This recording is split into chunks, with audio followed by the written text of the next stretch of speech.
Hello, c'est Guillaume, je suis un ancien trader pro. J'analyse des actions pour que tu puisses prendre des décisions pragmatiques pour ton patrimoine. Aujourd'hui, j'analyse l'action Téléperformance, qui a connu un plus haut en 2021 et qui est aujourd'hui, on va pas se le cacher, en pleine traversée du désert. Avec un prix très bas à 138 € l'action, très loin des 400 € de son plus haut historique de 2021.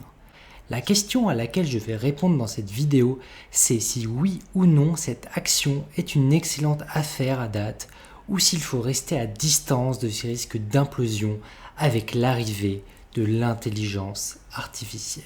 Alors, Téléperformance est une entreprise française créée en 1978, il y a 45 ans.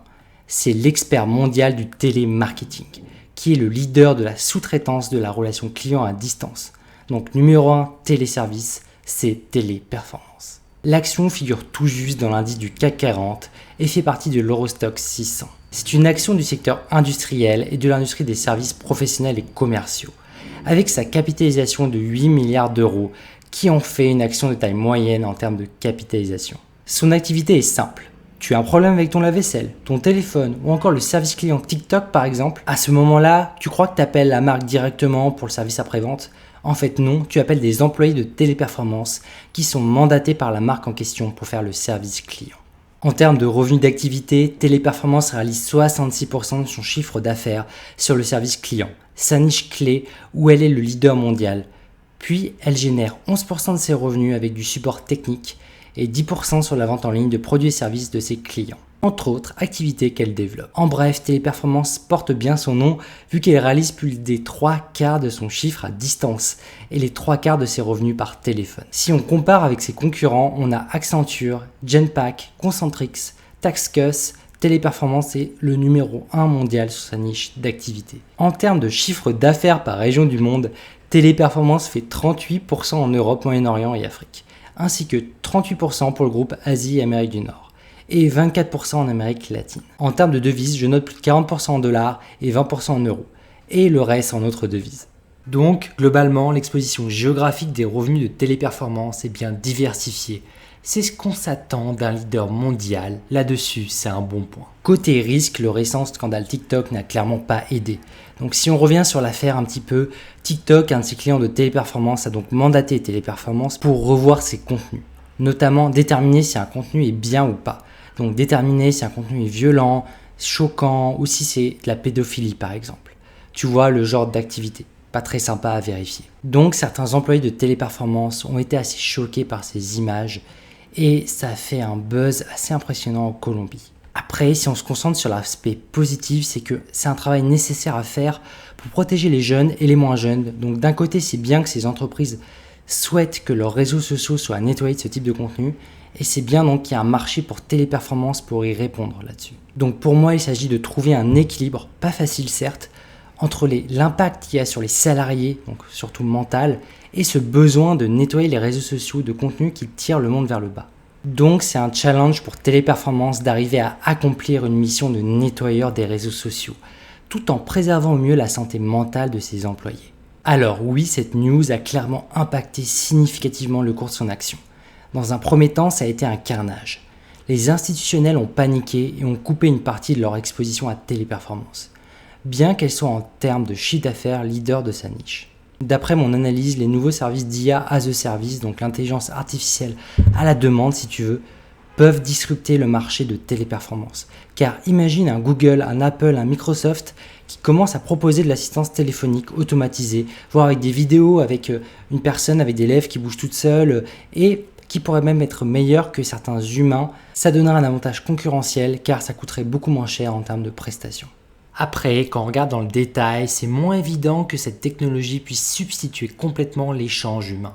Car comme je l'explique dans ma vidéo sur l'intelligence artificielle, elle se contente de calculer la réponse la plus probable, et non toujours la bonne réponse. Aujourd'hui, le cerveau humain, qu'on ne comprend pas encore complètement d'ailleurs, reste meilleur lorsqu'il est entraîné à bien réfléchir sur un sujet.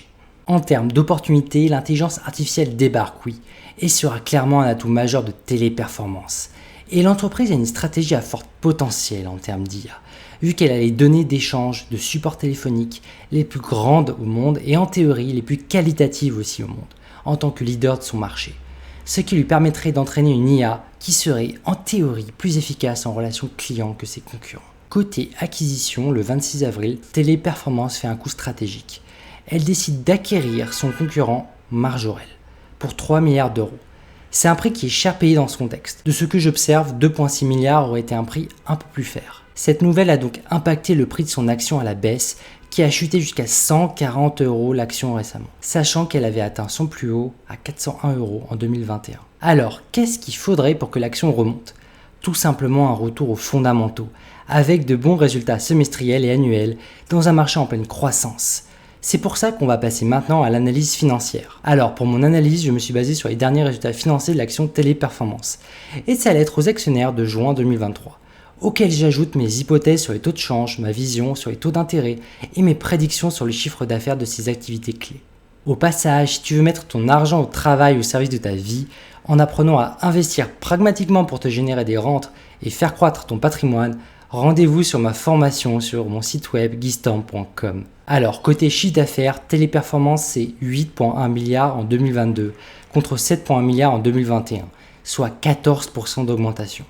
En termes de perspective, suite à son achat de Majorel et de la croissance de sa niche de télémarketing, on peut anticiper un marché qui double de taille en 4 ans. Et vu la position de leader de Téléperformance, on pourrait anticiper dans une première estimation incomplète un chiffre d'affaires à plus de 9 milliards pour 2023, soit 13%, clairement une publication à 2 chiffres, ce qui devrait suffire en termes de fondamentaux pour arrêter l'hémorragie sur le cours de son action. Cependant, les nouveaux entrants sur le marché des services clients à distance sont très nombreux avec l'intelligence artificielle, ce qui crée une inquiétude sur la capacité future de Téléperformance à conserver sa part de marché actuelle. Aujourd'hui, les marchés ne pricent qu'un chiffre d'affaires qui se conserverait timidement à plus de 8 milliards d'euros en 2023. Clairement, le pari que feront certains investisseurs sur le court terme, c'est: est-ce que Téléperformance va garder la tête hors de l'eau avec la vague d'intelligence artificielle qui arrive, ou se faire dévorer par les nouveaux entrants ? Côté bénéfice net, il est en augmentation également, passant de 557 millions à 645 millions, soit 15% d'augmentation. Ce qui est certes impressionnant dans ces conditions de marché de récession anticipée où les entreprises auraient tendance à couper en priorité leurs coûts côté marketing ou du moins à les renégocier à la baisse. Ainsi, le business model de Téléperformance lui permet de carrément faire croître ses marges, ce qui est bon signe. Je m'attends là aussi donc à une croissance de ses bénéfices nets de plus de 10% par année pour les 3 années qui viennent, car son business model est solide, notamment avec la maîtrise de ses coûts, grâce à l'intégration de l'intelligence artificielle qui va clairement réduire ses coûts et lui permettre de devenir encore plus scalable si elle réussit à négocier correctement ce virage technologique, ce qui n'est pas encore acquis, mais elle en prend la voie. Côté dividende, on est sur du 3%, avec presque 4 € par action versée par année. Une stratégie vertueuse de versement de 27% de ses bénéfices aux actionnaires sur le long terme. Le potentiel d'augmentation de dividendes existe donc bel et bien. Après, je préfère qu'elle utilise à date ses bénéfices pour investir à ce moment stratégique de pivot avec l'arrivée de l'intelligence artificielle qui est clé pour son avenir. Donc c'est une stratégie qui est vertueuse. Si on regarde maintenant son PE ratio pour déterminer si son action est chère ou pas, on arrive à un PE de 12, donc une entreprise dont on n'anticipe pas vraiment de croissance spectaculaire aujourd'hui. Donc à 140 € l'action pour un investisseur qui parierait que Téléperformance arrive à conserver sa part de marché dans une niche qui va doubler en 4 ans, c'est clairement une période de solde avec ce prix qui est en deuxième des marques à 140 €. Bon, allez, j'ai assez fait durer le suspense. Je vais te partager mon avis personnel sur l'action Téléperformance et mes prix d'entrée et de vente potentiels. Donc d'abord, en regardant de plus près ses comptes et ses dernières publications, il y a quelque chose que j'attends qui me ferait retrouver confiance en cette action. Ça serait un plan de licenciement massif de ses salariés. Car oui, dans un monde où l'intelligence artificielle est très compétitive dans sa niche du service client à valeur égale, les entreprises avec des coûts inférieurs auront l'opportunité de plus performer. Donc dans un scénario où Téléperformance ferait un plan de licenciement massif en pariant sur l'intelligence artificielle, son prix actuel de 140 € serait un excellent prix d'entrée pour un objectif court terme à plus de 200 € l'action. On a clairement ici le cas d'un trade value-valeur dans un horizon d'investissement assez court de 6 mois à 18 mois. Après, sur le long terme, je ne pense pas être capable d'estimer sérieusement combien pourrait valoir l'action Téléperformance, car il y a de nombreux acteurs qui sont entrés sur son marché et qui vont continuer à entrer dans les mois suivants. On a aussi les mégatech de l'autre côté qui poussent sur l'IA. Donc ça serait pas sérieux de donner un prix long terme vu le nombre d'incertitudes qu'il y a aujourd'hui. Donc ce n'est clairement pas une action que je souhaite détenir sur le long terme dans mon portefeuille croissance ou dividende. C'est hors de question. Car même si mes projections seraient à un prix au-dessus de 400 € l'action à plus de 2 ans, si elle reste son leader du marché et réussit son virage technologique, conjointement avec des annonces de licenciements massifs. Il y a donc beaucoup d'incertitudes sur ce marché et c'est là qu'on peut trouver d'excellentes opportunités pour ceux qui sont prêts à la jouer sur le court terme et à suivre l'évolution de cette action téléperformance de près. Car ici, on n'est pas à l'abri d'un scandale en série sur l'IA aussi. En bref, ses fondamentaux passés sont bons et Téléperformance a ses cartes en main pour déterminer son propre futur. Personnellement, aujourd'hui, je reste à l'écart au moment où je tourne cette vidéo. Je ne vais pas investir sur le court terme en anticipation des licenciements et d'une réussite de leur virage technologique aujourd'hui en juin 2023. Par contre, je vais allouer une partie de mes liquidités, disons quelques milliers d'euros, pas plus, à être prêt à bondir le jour où ils annonceront un plan de licenciement massif. Donc là, je me positionnerai en réaction. Si et seulement si je suis assez réactif le jour où l'annonce tombe, et si l'annonce tombe, bien sûr. Et dans ce scénario, je serai prêt à sortir dans les semaines et les mois qui viennent, car mon objectif n'est pas de détenir du téléperformance sur le long terme. Après, comme d'habitude en investissement, quand je compare à d'autres opportunités sur le marché, que je t'ai partagé en vidéo sur ma chaîne, sur les semi-conducteurs, le luxe ou la tech par exemple, je pense qu'il y a bien de meilleures opportunités sur le long terme, en termes de ratio, rendement espéré sur le risque prix. Que ça soit autant sur le marché français éligible au PEA ou sur le marché américain. C'est pour ça que je ne suis pas prêt à charger Téléperformance sur le long terme, surtout dans un scénario où elle ne prend pas le bon chemin et sort de l'indice du CAC 40. Petite précision importante, je ne détiens pas d'action Téléperformance à date.